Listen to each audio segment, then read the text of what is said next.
Hello বন্ধুরা, আবারও চলে এলাম আমি শেফালিদির রান্নাঘরে। আবারও এক রেসিপি নিয়ে এসেছি। আজকে তৈরি করব, দেখুন বন্ধুরা, এই পুকুর থেকে সরপুঁটি ধরেছে, আর সেই সরপুঁটি মাছের আজকে তেল ঝাল করবো। আর সেই রেসিপিটা আজকে তোমাদের সঙ্গে শেয়ার করব। একদম সহজ পদ্ধতিতে কিভাবে সরপুঁটির তেল ঝাল তৈরি করছি বন্ধুরা, সেই রেসিপিটা তোমাদের সঙ্গে শেয়ার করছি। তার জন্য দেখুন, আমি এখানে 500 গ্রামের মতন সরপুঁটি ভালো করে পরিষ্কার করে কেটে ধুয়ে নিয়েছি। এবার এখানে মশলাটা মাখিয়ে নেব। আর এপাশে দেখুন বন্ধুরা, আমি কড়া বসিয়ে দিয়েছি, কড়াটা আমার গরম হয়ে গেছে। এবার এখানে আমি তেল দিয়ে দেব। তেলটা গরম হতে হতে আমি এখানে মাছটাকে মশলা মাখিয়ে নেব। এখানে আমি দিয়ে দিচ্ছি অল্প করে হলুদ, তার সঙ্গে দিয়ে দিচ্ছি অল্প করে একটু লঙ্কা গুঁড়ো, আর দিয়ে দিচ্ছি অল্প করে একটু লবণ। নুন, হলুদ, লঙ্কা গুঁড়ো দিয়ে ভালো করে সরপুঁটি মাছগুলোকে মাখিয়ে নেব।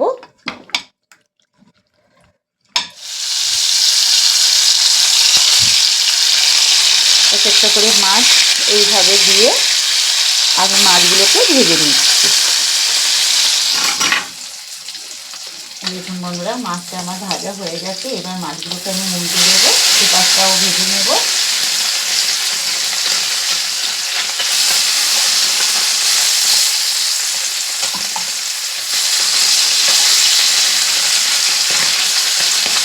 দেখুন, আমার সব মাছগুলো কিন্তু এরকম লাল লাল করে ভেজে নিয়েছি। এবার তেলটা গরম হয়ে গেছে, এই তেলের মধ্যে মটরশুঁটিগুলো দিয়ে দেবো। তার সঙ্গে দেখুন বন্ধুরা, এখানে আমি সর্ষে বাটাটাও দিয়ে দিচ্ছি। একটু সর্ষে বাটাটা একটু বেশি দেবে। এখানে আমি 3 চামচের মতো সর্ষে বাটা দিয়েছি।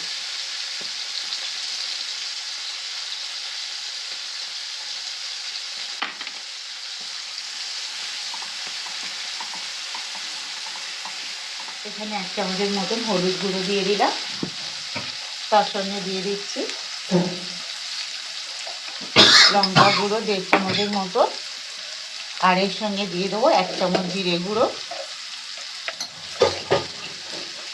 1 চামচের মতন জিরে গুঁড়ো দিয়ে দিলাম। দিয়ে মশলাটাকে ভালো করে ভেজে নেব।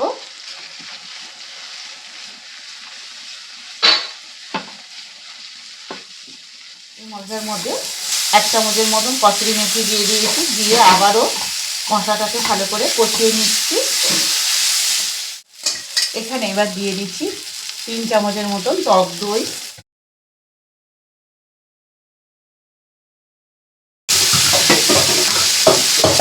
টক দই দিয়ে আবার একটু নাড়াচাড়া করে নিচ্ছি। এই দেখুন বন্ধুরা,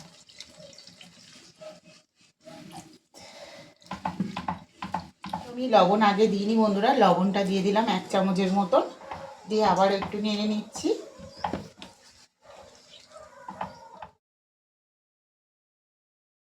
ভেজে রাখা মাছগুলোকে আমি এক একটা করে এর উপরে দিয়ে দেব।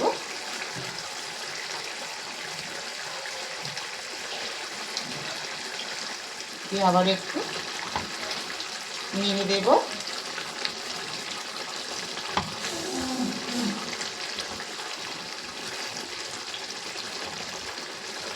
তো বন্ধুরা, আজকের এই সরপুঁটি মাছের তেল ঝালটার রেসিপি কেমন লাগলো অবশ্যই কমেন্টে জানিও। আর রেসিপিটা ভালো লাগলে আমার চ্যানেলটাকে সাবস্ক্রাইব করে পাশে থেকো বন্ধুরা।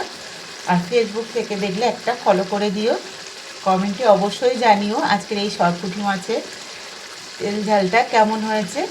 সুন্দর কালার এসছে দেখুন, এই দেখুন, দেখেছেন বন্ধুরা কত সুন্দর কালার এসছে।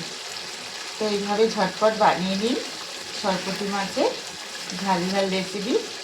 একবার খেলে কিন্তু বারবার খেতে ইচ্ছে করবে। এই রেসিপিটা এতটাই সুন্দর হয়। তো এবার আমি গ্যাসটাকে অফ করে দেবো। আমার